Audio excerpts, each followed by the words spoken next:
بزم چراغ ادب حیدرآباد کے زیر اہتمام اردو گھر مغل پورہ میں ایک ادبی شام پروفیسر محمد مسعود احمد کے نام کا اہتمام کیا گیا۔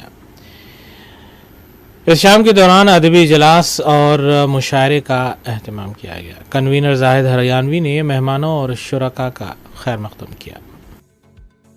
بزم چراغ ادب حیدرآباد کی جانب سے اردو گھر مغل پورہ میں ایک ادبی شام پروفیسر محمد مسعود احمد کے نام کا اہتمام کیا گیا۔ اس موقع پر منعقدہ ادبی اجلاس میں مہمانان کی حیثیت سے سینئر صحافی ایم اے ماجد، ریاستی صدر TUWJF کے علاوہ اسکالر سید اسلام الدین مجاہد نے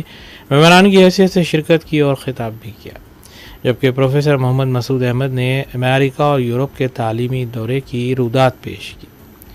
ادبی اجلاس کے بعد مشاعرے کا بھی اہتمام کیا گیا، جس کی صدارت سینئر شاعر صلاح الدین نیر نے کی، جبکہ ڈاکٹر فاروق شکیل، سردار سلیم، ڈاکٹر طیب پاشا قادری،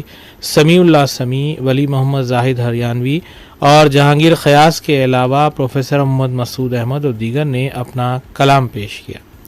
شکیل حیدر نے ادبی اجلاس اور مشاعرے کی نظامت کی، جبکہ کنوینر زاہد ہریانوی نے مہمانوں اور شرکاء کا خیر مقدم کیا اور تہنیت بھی پیش کی۔ عقل مندی بے وقوفوں کی خطا سے آ گئی، عقل مندی بے وقوفوں کی خطا سے آ گئی، بات کرنے کا سلیقہ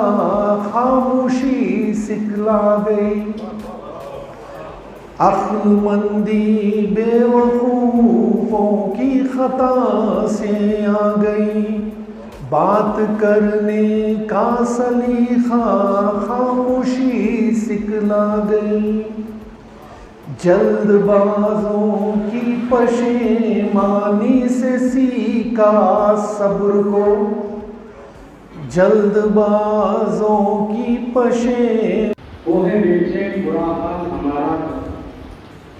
اوہ بیچین برا حال ہمارا کر کے اور غمگین ہوئے ہم سے کنارہ، اوہ بیچین برا حال ہمارا کر کے اور غمگین ہوئے ہم سے کنارہ، اوہ بیچین برا حال ہمارا، اوہ بیچین برا حال ہمارا کر کے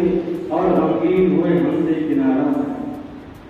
اوہ بیچین برا حال ہمارا کر کے اور غمگین ہوئے ہم سے کنارہ۔